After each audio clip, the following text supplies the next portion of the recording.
নিজ উপজেলা গণ অধিকার পরিষদের সভাপতি নুরুল হক নূরকে অবরুদ্ধ করে রাখার অভিযোগ উঠেছে বিএনপির কেন্দ্রীয় নেতা হাসান মামুনের অনুসারীদের বিরুদ্ধে। বৃহস্পতিবার রাত 11টার দিকে যারা যে রাস্তাঘাট আটক করেছে রামদাও নিয়ে অস্ত্র নিয়ে লাঠি ছুড়ে নিয়ে তাদেরকে আপনি নিবৃত্ত করছেন, অ্যাকশন নিছেন। আর্মির একটা গাড়ি থেকে লোকজন মুইতে দৌড়ে বিল দিয়া, আপনারা কোনো ব্যবস্থা নেই যে 5-7টা আর্মির গাড়ি আসছে, আর্মিটা গার্ডস আছে, এইভাবে আপনারা দেশ চালাইতে পারবেন? বিএনপির লোক আপনি প্রত্যেকে রামদাও মামদাও, তাহলে আপনি ভয় পাচ্ছেন কেন?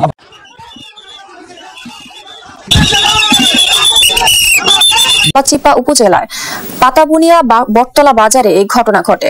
রাতে নুরুল হক তার ভেরিফাইড ফেসবুক পেজে পোস্ট করে এই বিষয়টি জানান। জানা গেছে, রাতে বকুলবাড়িয়া ইউনিয়নের পাতাবুনিয়া এলাকায় আয়োজিত এক স্মরণ সভায় অংশ নিয়ে ফেরার পথে অবরুদ্ধ হন তিনি। এর ঘণ্টা তিনেকের মাথায় সেনাবাহিনীর দুটি গাড়ি ঘটনাস্থলে পৌঁছায়।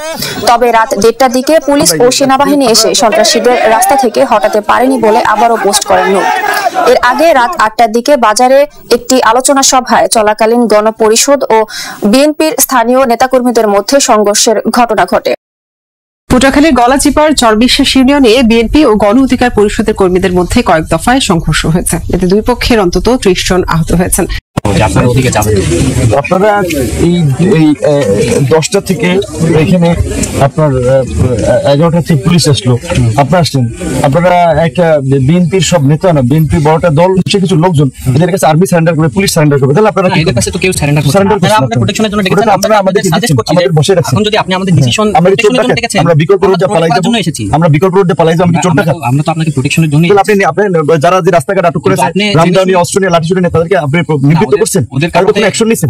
আর্মির একটা গাড়ি থেকে লোকজন মুইতে দৌড়ে বিল দিয়া, আপনারা কোনো ব্যবস্থা নেই যে 5-7টা আর্মির গাড়ি আসছে, আর্মিটা গার্ডস আছে, এইভাবে আপনারা দেশ চালাইতে পারবেন? বিএনপির লোক আপনি প্রত্যেকে রামদাও মামদাও আছে, তাহলে আপনি ভয় পাচ্ছেন কেন? আপনি নিয়ে যেতে পারেন, আপনার কেন পটুয়াখালী যাবেন? আমার বাড়ি গলাচিপা উপজেলা, আমি কেন পটুয়াখালী যাবো? বিএনপির একটা নেতার ভয় আমি চলে যাবো? সেটা ডিসিশন আপনার, কিন্তু আমাদের সাজেশনটা শেষ করতে সাজেশনটা আপনাদেরকে আমরা বলছি, আমরা আপনারা আসার পর 2 ঘন্টা বসে আছি।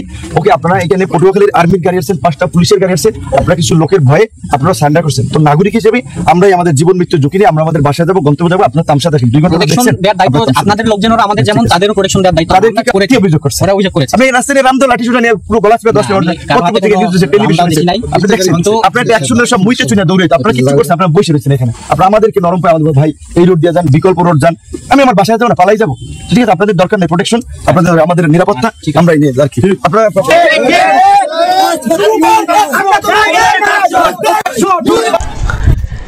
এইদিকে বিএনপির উপর খুব ছাড়লেন ভিপি নূর।